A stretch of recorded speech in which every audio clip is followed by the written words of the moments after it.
Hello बच्चों, let's read the question.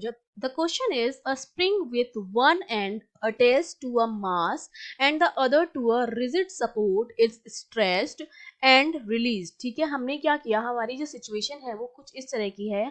हमारे पास क्या है, एक स्प्रिंग है जो एक एंड पर तो क्या है, रिजिड सपोर्ट से जुड़ी हुई है. ये रिजिड सपोर्ट हो गया और एक तरफ इसको हमने किसी एक ब्लॉक से अटैच कर दिया है जिसका कोई ना कोई मास है m.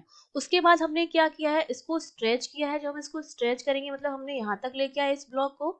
ठीक है, जब ब्लॉक यहाँ तक आया तो हमारी स्प्रिंग जो आ जाएगी वो इस तरह से हो जाएगी. ठीक है, अब यहाँ पर है ये, तो ये यहाँ से लेकर यहाँ तक ये क्या हो गया, हमने इसको डिस्प्लेस किया है. हमने मान लिया कि डिस्प्लेसमेंट जो है वो क्या है, x है. ठीक है, और ये हमारी जो थी, यहाँ पर हमने क्या किया है, जब इसको यहाँ तक लेके आएंगे, अब इस पॉइंट पर आके क्या हो जाएगा, ये वापस से इस पर एक फोर्स लगेगा जो कि इस तरफ लगेगा इस डायरेक्शन में, और वो जो फोर्स होता है that is proportional to the displacement. और जब इसको हम लिखते हैं तो ये हमारा आता है F इक्वल्स टू माइनस के एक्स, जहाँ पर के जो होता है वो आपका क्या होता है, कॉन्स्टेंट होता है. और ये माइनस साइन ये रिप्रेजेंट करता है कि जो फोर्स की डायरेक्शन जो होती है वो किसके, इसके अपोजिट डायरेक्शन में होती है, डिस्प्लेसमेंट के अपोजिट डायरेक्शन में होती है, क्योंकि ये जो ब्लॉक है वो अपनी ओरिजिनल पोजीशन में वापस जाना चाहता है. तो ये डिस्प्लेसमेंट के अपोजिट डायरेक्शन में फोर्स लगता है जो कि हमारा क्या होता है, माइनस के एक्स के बराबर होता है. ठीक है, तो जब हमने इसको छोड़ा तो ये यहाँ इसका फोर्स लगेगा, ये किसी इस पोजीशन तक पहुंचेगा क्योंकि इस पॉइंट पर आकर इसको क्या मिल जाती है, जब फोर्स लग रहा है तो वेलोसिटी मिल जाती है, और ये किसी इस पोजीशन पर ब्लॉक आ जाता है. ठीक है, और ये जो डिस्प्लेसमेंट होगा वो भी कितना होगा, x होगा. तो इस तरह से हमारा जो ब्लॉक है वो क्या करने लग जाता है, सिंपल हार्मोनिक मोशन करने लग जाता है.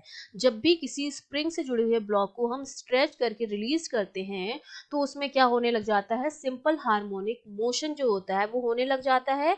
और फोर्स जो लगता है उस स्प्रिंग का वो कितना होता है, F इक्वल्स टू माइनस के एक्स. अब फोर्स अगर इतना लग रहा है तो मैं एक्सेलरेशन की बात करूं तो न्यूटन्स लॉ से मुझे पता है कि जो मेरा एक्सेलरेशन होता है वो होता है फोर्स अपॉन मास. फोर्स की वैल्यू हमें पता है माइनस के एक्स अपॉन एम है. तो k जो है आपका कांस्टेंट है, मास जो है ब्लॉक का वो फिक्स रहेगा, वो भी कांस्टेंट है. तो यहाँ से मैं कह सकती हूँ जैसे फोर्स मेरा x के प्रोपोर्शनल था, सिमिलरली जो मेरा a होता है that is also proportional to x.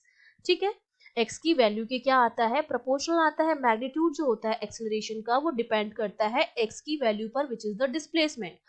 अब इसका मतलब जहां पर डिस्प्लेसमेंट मैक्सिमम होगा वहां पर एक्सेलरेशन मैक्सिमम होगा. अगर ये मैक्सिमम है तो ए भी मेरा क्या आएगा, मैग्नीट्यूड ऑफ ए जो आएगा वो भी मैक्सिमम आएगा. और एक्स जहां पर मिनिमम होगा, जैसे जब हम इक्विलिब्रियम पोजीशन की बात करते हैं जहां पर हमारा ये हमारी इक्विलिब्रियम पोजीशन है.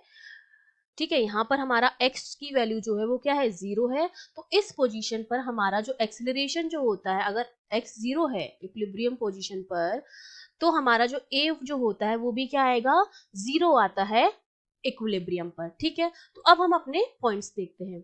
और एक चीज जो आपको और ध्यान रखनी है, एसएचएम में जब हम यहाँ से हमने रिलीज किया और यहाँ पर आकर उस पर फोर्स लगा, उसके बाद इस पॉइंट पर हमारे पास क्या हो जाएगी, हमारी जो पोटेंशियल एनर्जी होगी, अगर इक्विलिब्रियम पोजीशन की बात कर रहे हैं तो इक्विलिब्रियम पोजीशन पर हमारी सारी की सारी जो पोटेंशियल एनर्जी जो होती है वो काइनेटिक एनर्जी में कन्वर्ट हो जाती है. ठीक है, पोटेंशियल एनर्जी जो होती है वो होती है हाफ के एक्स स्क्वायर.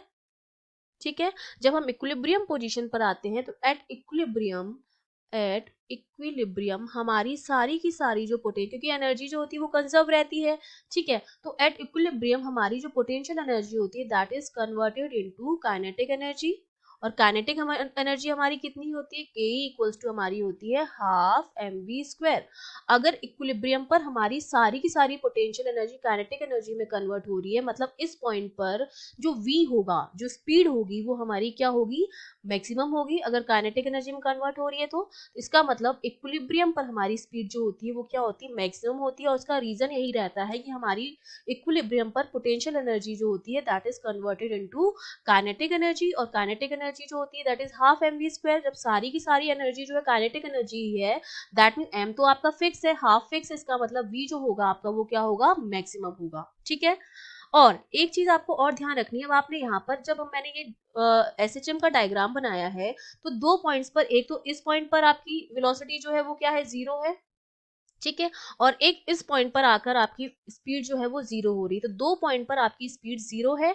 यहाँ पर अगर मैं यहाँ से इस पॉइंट से डिस्प्लेसमेंट मानूं तो यहाँ पर डिस्प्लेसमेंट जो होगा सपोज x1 है, और ये वाला जो है यहाँ से लेकर यहाँ तक वाला दैट इज योर x2।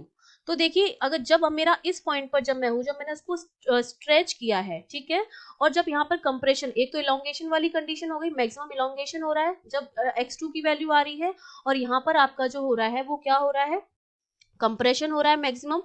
लेकिन एक पॉइंट पर तो आपका डिस्प्लेसमेंट जो है मैक्सिमम है, जब मैक्सिमम इलोंगेशन वाली कंडीशन है, लेकिन जब हम इसको क्या कर रहे हैं, कंप्रेस कर रहे हैं, तब जो डिस्प्लेसमेंट है हमारा वो मैक्सिमम नहीं है। तो अब हम अपने ऑप्शंस देखते हैं। The options are, the first option is magnitude of acceleration when just release is maximum. Just release जब हम करते हैं तो यहाँ पर हमारा जो a आता है वो x के प्रोपोर्शनल आता है, हमने उसको रिलीज किया है, इसका मतलब x जो था उस पॉइंट पर हमारा वो क्या था, मैक्सिमम था। और x अगर मैक्सिमम है हमारा, तो हमारा क्या होगा, एक्सेलरेशन जो होगा, जब हमारा x मैक्सिमम है तो हमारा एक्सेलरेशन भी मैक्सिमम होगा, मतलब a ऑप्शन जो हो गया आपका वो क्या हो गया, बिल्कुल करेक्ट हो गया। Now option B, magnitude of acceleration when at equilibrium position is maximum. हमें पता है कि इक्विलिब्रियम पोजीशन पर मैंने आपको बताया कि डिस्प्लेसमेंट क्या होता है, जीरो होता है, और ए की जो वैल्यू है मैग्नीट्यूड ऑफ ए है वो डिपेंड कर रहा है एक्स पर। अगर एक्स मेरा जीरो है तो ए भी मेरा क्या होगा, जीरो होगा, ना कि मैक्सिमम होगा। तो बी ऑप्शन आपका हो जाएगा incorrect. Now option C, C option में आपसे क्या कह रहा है, speed is maximum when mass is at equilibrium position. Mass जब इक्विलिब्रियम पोजीशन पर है तो स्पीड जो होगी वो मैक्सिमम होगी। इक्विलिब्रियम पोजीशन पर हमारी जो पोटेंशियल एनर्जी है वो कन्वर्ट हो रही थी काइनेटिक एनर्जी में, जो कि मैंने आपको बताया था। और जब काइनेटिक एनर्जी में कन्वर्ट हो रही थी तो इसका मतलब उस पॉइंट पर स्पीड हमारी क्या होगी, मैक्सिमम होगी। तो सी ऑप्शन क्या हो गया हमारा, बिल्कुल करेक्ट हो गया। ठीक है। अब हमारे पास है last option D, magnitude of displacement is always maximum whenever speed is minimum. जब भी स्पीड आपकी मिनिमम होगी, हमारा जो डिस्प्लेसमेंट आएगा मैग्नीट्यूड वो हमेशा मैक्सिमम आएगा। तो मैंने देखा हमारी जो स्पीड है वो 2 पॉइंट पर मिनिमम थी, एक तो जब मैक्सिमम इलोंगेशन हो रहा था और एक जब मैक्सिमम कंप्रेशन हो रहा था, दोनों पॉइंट पर हमारी स्पीड मिनिमम थी। ठीक है, लेकिन जो डिस्प्लेसमेंट था वो क्या आ रहा था, हमेशा मैक्सिमम नहीं आ रहा था। ठीक है, इस पॉइंट पर तो मैक्सिमम था, लेकिन इस पॉइंट पर आपका मैक्सिमम नहीं था, क्योंकि x2 की जो वैल्यू है वो x1 से क्या है, ज्यादा है। तो यहाँ पर हमारा डिस्प्लेसमेंट तो था, मैक्सिमम था, लेकिन इस पॉइंट पर मैक्सिमम नहीं था। तो डी ऑप्शन आपका क्या हो जाएगा, करेक्ट नहीं होगा। So we have to correct option, that is A and C. Okay, I hope you understood well, all the best.